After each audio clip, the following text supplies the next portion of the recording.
السلام علیکم. امید لرم روغ جوړ به او ژوند به مو ښه تیریږي. نن مونږه د IELTS listening part 2 understand کوو. اول به مونږه questions ته وګورو چې څه questions دي، د هغې نه بعد به بیا مونږه audio play کوو او د هغې question answers چې دي هغه به مونږ راوباسو.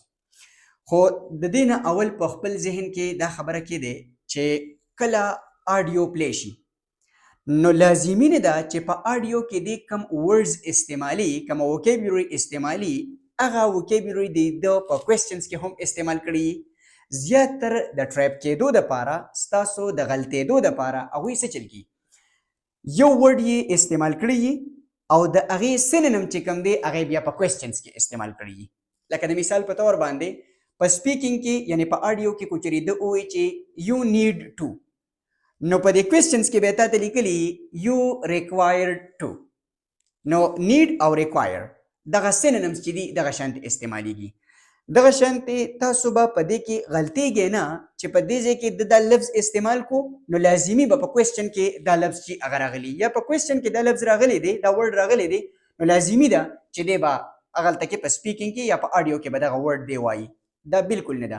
سینونیمز چې دي که نه هغه زیاتر استعمالیږي. اوس به تاسو په دې آډیو کې به تاسو وورئ، په خپله باندې تاسو ته به پته ولګي. اوکې، تاسو ته په سکرین باندې په نظر باندې راځي پارت 2 او د هغې نه بعد بیا ښکته لیکلي دي کوېسچنز 11 نه واخله د 20 پورې. مطلب دا دی چې اوس مونږ کوم آډیو پلی کوو نو د دغې آډیو په مدد سره به د کوېسچن 11 نه واخله د کوېسچن 20 پورې د دې جوابونه به مونږ راوباسو. بیا د هغې نه بعد ښکته لیکلي دي you will hear a talk by a tour guide about travel to India. یعنی مطلب دا دی چې یو ټور ګایډ دی او هغه د ټور په باره کې ګایډنس ورکي چې څه څه پکار دي.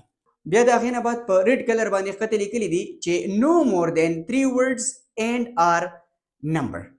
مطلب دا دی چې که ته دا جواب ورکې نو چې ستا جواب د 3 words نه سیوا نه وي او یا د 3 لیټرز نه سیوا نه وي، یا که مکس لیکې نو هم چې د 3 نه سیوا نه وي. اوس تاسو ښکته کوېسچنز له راشئ. کته اول لیکلی دي ویزاز، مطلب د ویزا په باره کې به انفارمیشن یي. کوېسچن نمبر 1 څه شی دی؟ نارمل ویزا لاست ډیش. مطلب دا دی چې لاست ورډ راغلی دی نو د ویزا د لیمټ په باره کې ده چې مطلب دا ویزا به د دې ټیمه پورې ویلډ وي. ټیک شه، د ویزا لیمټ چې دی هغه به د دې ټیمه پورې، مطلب دا دی چې ډیز، ایئرز، منثس دا کیدی شي ستاسو جواب. او لازمي نه ده چې دی دا لاست ورډ پای کې وایي، کیدی شي چې دی لیمټ ورډ وایي، کیدی شي چې د دې نه علاوه دی دا ووایي چې د ویزا ویلډ ټو داسې ویلی شي. د لاست ورډ په ځای باندې دی د ویزا لیمټ ویلی شي او د ویزا ویلډ ویلی شي. ټیک شو. بیا د هغې نه بعد ښکته کوېسچن نمبر 12 دی یو نیډ ټو پے. نو مطلب دا دی چې ته به پیسې پے کې، نو مطلب دا دی ډالرز یا پاونډز یا روپیز یا ینز دغه شانتې کیدی شي. بیا کوېسچن نمبر 13 دی some Indian consulates neighboring countries required you to provide a letter to. نو مطلب دا دی چې د څه دپاره پروویژن پکار دی. ټیک شو. اوکې، د دې باقي کوېسچنز دپاره تاسو ویډیو چې دی هغه پاس کې او دا کوېسچنز ریډ کې، ځکه چې که زه یو کوېسچن هغه ایکسپلین کوم نو بیا دا ویډیو چې دی دا به ډېر زیاته لینک شي. د دې یو کوېسچن چې مونږ کله انسر ورکوو نو د هغې سره به یې زه ایکسپلین کوم، دلته ټینشن مه اخلئ. اوسو راځو مونږه آډیو پلی کوو او مونږه د یو کوېسچن چې دی د هغې انسر چې دی هغه راوباسو. ټیک شو. We're going to hear a talk given by a tour guide about travel to Esnia. First look at questions 11 to 14. اول تاسو کې د کوېسچن نمبر 1 نه کوېسچن نمبر 14 ته تاسو وګورئ. مطلب دا اوس چې ریکارډینګ پلی شي نو په دې باندې به د 11 نه والا د 14 پورې کوېسچنز چې دا به یې ورکړي. As you listen to the first part of the talk, answer questions 11 to 14. Hello everyone. As you know, this agency has specialized in tours and independent travel to Esnia for over 20 years. It's a magnificent place to visit, but it's not always as easy or as comfortable as it might be. So this tour is designed to help you handle the bureaucratic hassles and give you time and energy to enjoy the beauty of this breathtaking country. The first hassle is visas. Nowadays, Esnian visas are needed by almost all nationalities. The normal visa lasts for just 90 days. The normal visa just lasts for 90 days. نمونږ به څه چلو کو دلته کې به مونږ ولیکو 90 days ټیک شو ها for 90 days هم تاسو لیکلی شئ 90 days چې دی هغه هم تاسو لیکلی شئ next But a renewal is possible. It is worth leaving yourself plenty of time when applying, or I suggest from experience, 2 months. That should do it. The latest confirmed price is £30, but it should be noted. the latest price is سودی چې کله پرایس خبره وشوه نو مطلب دا دی چې د ویزا فی په باره کې خبر روانه ده وګورته کې دی بیا That should do it. The latest confirmed price is £30, but it should be noted. 30 and also pounds. our regular travelers. سودی 30 pounds چې دی هغه د ویزا پرایس دی مطلب دا دی چې ته به 100 روپۍ پې کې 30 pounds چې دی هغه به ته پې کې نو موږ به دلته کې څه ولیکو چې 30 pounds ها next Tell us that the price may change without notice and hold up visa processing. So ring up the Esnian embassy and check the price before sending out forms. Now, for those of you who are intending to take Esnia as part of a longer tour and want to wait till you get to another country, do remember that some Esnian consulates in neighboring countries require you to provide a letter from your own embassy, just to سدي to provide a letter the letter خبره چې رااله نو تاسو ورته اوس مه توقع لري ها دوباره ورته توقع لري in neighboring countries neighbor countries require you to provide a letter from your own embassy, just to confirm your nationality. just to confirm your nationality د څه لپاره لیټر پکار دی چې ستا هغه نیشنالټي چې دی هغه کنفرم شي نو ته بلته کې څه ولیکې to confirm your nationality یا to confirm nationality دواړه ټیک دي ټیک شو دا به مونږ دلته کې ولیکو ټیک شو ها next You can find a list of major embassies throughout the world in the student handbook on page 13. Oh, on page 13 the student handbook په کوم یو پیج باندې په پیج 13 باندې نو موږ بدلته کې څه کو موږ بدلته کې ولیکو پیج 13 بیا ورته واکې دی ها a list of major embassies throughout the world in the student handbook on page 13. the student handbook په پیج نمبر 13 باندې د میجر embassies چې د هغه انفارمیشن چې دی هغه تل کې ورکړی شوی نو پیج نمبر 13 چې دی هغه به تاسو دلته کې ولیکئ next One more thing. Check whether you need a multiple entry visa if you're leaving and re-entering Esnia on your tour. Before the tour continues, you will have a chance to look at questions 15 to 20. no it's okay the 15 نو واهله د 20 پوری questions چې دی هغه ته تاسو وګورئ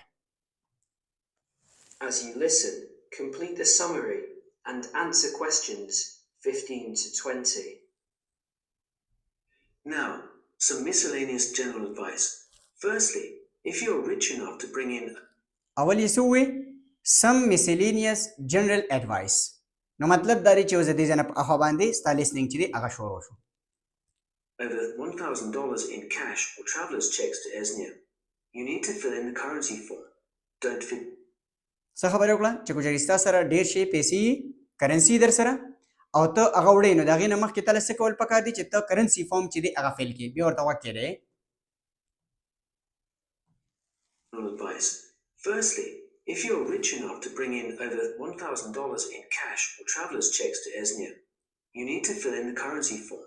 you need to complete نو دلته کې complete word بیا نه دی ویلي په speaking کې څه ویل دي you need to fill هغه خبره شوه که نه چې څو دوی synonyms استعمالي نو you need to fill په هغه پسې ویل دي وکړې دی $1,000 in cash or traveler's checks to Esnia, you need to fill in the currency form. currency form so currency form نو په دې ځای کې به مونږ څه ولیکو currency form ها next وکړې دی You could get into trouble if you do. You must declare all of your items and more expensive items, such as video cameras, on the tourist export form, which you can on tourist export form دلته کې به مونږ څه ولیکو tourist export form یا کو چېرې تاسو سمپل ټورست فارم ولیکو نو هم څه مسله نشته. نیکسټ Regarding health regulations, although Esnia is becoming a generally healthier country with ګوره د هیلث په باره کې خبرې شروع شوې نو مطلب دا دی چې ستا څه شی دی دلته کې هیلث سرټیفیکیټ خبره وشوه د دې نه مخې ته به ستا هغه کوېسچن چې دی هغې جواب به راځي وکې دی. Regarding health regulations, although Esnia is becoming a generally healthier country with every passing year, neighboring countries remain cautious with regards to health standards there, and therefore it is worthwhile carrying a health certificate. The one you need is the BM276. The one you need is BM276. نو موږ به په دې کې بیا څه لیکو BM276 وګ ورته کې دی. A health certificate. The one you need is the BM276. ٹھیک شو نو دلته کې به موږ څه ولیکو BM276. Next one. Now all of you here are students, and there will be plenty of concessions for young people travelling in Esnia. The Esnian Transport Authority, for example, issues a special youth fare card which you can get in any railway station. Just show your international student card. Information ها اوس د دې نه بعد چې کوم دی د سټوډنټس د ټریول په باره کې به خبره کیږي چې مطلب په دې انزیا کې یا ازنیا په دې کې د سټوډنټس ګرځي د یو ځای نه بل ځای ته ټریول کی نو د هغې په باره کې اوس انفارمیشن دی. ټیک شو وګ ورته کې دی. All of you here are students, and there will be plenty of concessions for young people travelling in Esnia. The Esnian Transport Authority, for example, issues a special youth fare card which you can get in any railway station. Just show your international student card. څه خبره ده چې کوچري ته دغه د ترانسپورت دا کارت تاله پکار دی ټیک ته لیکلی دی یوث فیر کارت ټیک ته یا یوث ټریولینګ کارت دا یو خبره ده نو سو دا ته د هر یو ریلوے سټیشن نه حاصلولی شي. اوس خبره څه ده یو شوډ شو یور ا نیشنل سټوډنټ کارت خو دلته کې د څه وایي یو جست نیډ ټو شو یور ا نیشنل سټوډنټ کارت بیا ورته وکې دی چې صحیح به پوه شي. You can get in any railway station. Just show your international student card. Just show your international student card. نو موږ بدلته کې څه ولیکو international student card دا به موږ دلته کې ولیکو. ٹھیک شو اوس نیکسټ واقع دی. Information about getting this is in the handbook, and give 2 passport photos. And by the way, وی کو چېرې ته دا اخلي نو دې لپاره څه پکار دي نو دې لپاره وي د دې انفارمیشن چې دی هغه په هینډ بک کې ورکړی شوي دي او د دې لپاره د پاسپورت چې کوم فوټوز چې دي هغه پکې پکار دي نو د پاسپورت سو فوټوز پکار دي صرف هغه نمبر چې دی هغه دلته کې لیکل پکار دي وګ ورته کې دی. about getting this is in the handbook, and give 2 passport photos. Because there is so much bureaucracy in Esnia, we advise you to take at least 12 passport photos with you. They're not all. سو چې ستا سره 12 پاسپورت فوټوز چې هغه ستا سره وي. Finally, a bit more about currency. Pounds won't get you very far in Esnia these days, so they're no good. We advise people to carry either yen or Australian dollars. تاله څه US پکار دي dollars are starting to cost. تاله څه پکار دي چې ستا سره یا ین یي یا د سره آسټریلین ډالرز در سره وي. نو سمپل خبره دا ده چې څه پکار دي مونږ له د ځان سره آسټریلین ډالرز چې دي هغه کېښودل پکار دي. نو دلته کې ین خو الریډي لیکلی شوي دي مونږ به څه ولیکو آسټریلین ډالرز. دا ستاسو سره د 11 نه د 20 پورې کوم کوېسچنز شو دا د هغې انسر شو. تاسو به صرف څه کوئ تاسو به کوېسچن ته ګورئ چې د کوېسچن نه اول کم الفاظ لیکلي شوي دي او بیا په هغې پسې کم الفاظ لیکلي شوي دي چې کله دې د اول ځای ته راورسي نو تا ته پته ولګېدې دې باره کې به دی اوس خبره کوي. دغه شانتي په ځینې ټایم کې د دې سیو کې چې هغه خبره په سینونیمز باندې بدل کړي یعنی د یو ورډ په ځای باندې بل ورډ استعمال کړي سینونیم د هغې په ځای باندې استعمال کړي. نو په دې کې صرف ما کنفیوز کېږي نور پکې هېڅ هم ګرانو نشته دی. اوکې صاحبانو د ځان ډېر زیات خیال ساتئ مونږ هم په خپلو دعاګانو کې یاد ساتئ. الله حافظ.